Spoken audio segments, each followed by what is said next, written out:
এই ভর্তাটা কিসের বলেন তো? খেতে এত মজা! এটা আমি আরও আগে কেন খেলাম না? আমার কাছে মনে হচ্ছে। তো আমি ভর্তার সব কিছু রেডি করে নিচ্ছি।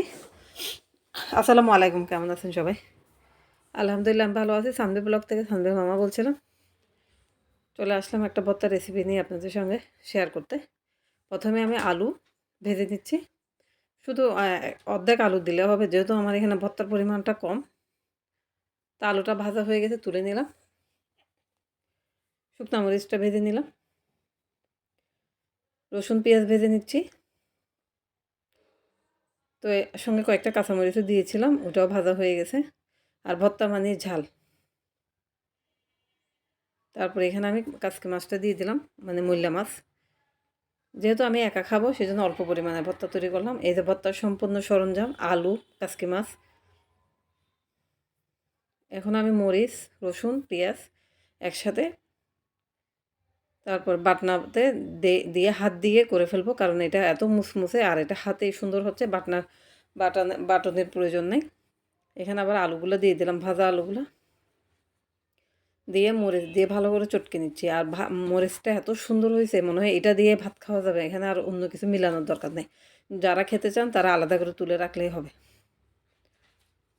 তারপরে এখানে আমি মাছটা দিয়ে দিলাম।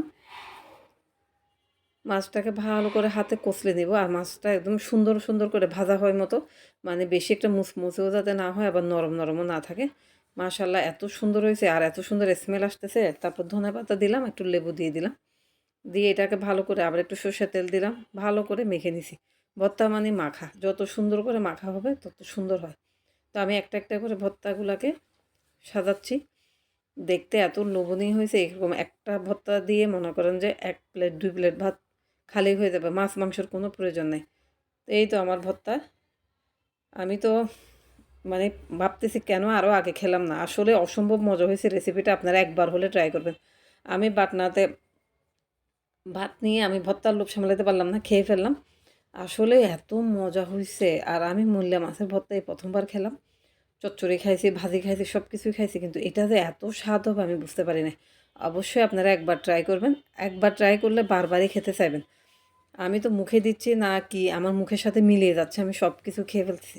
তো আজকের ভিডিওটা এই পর্যন্ত। আল্লাহ হাফেজ, ভালো থাকবেন।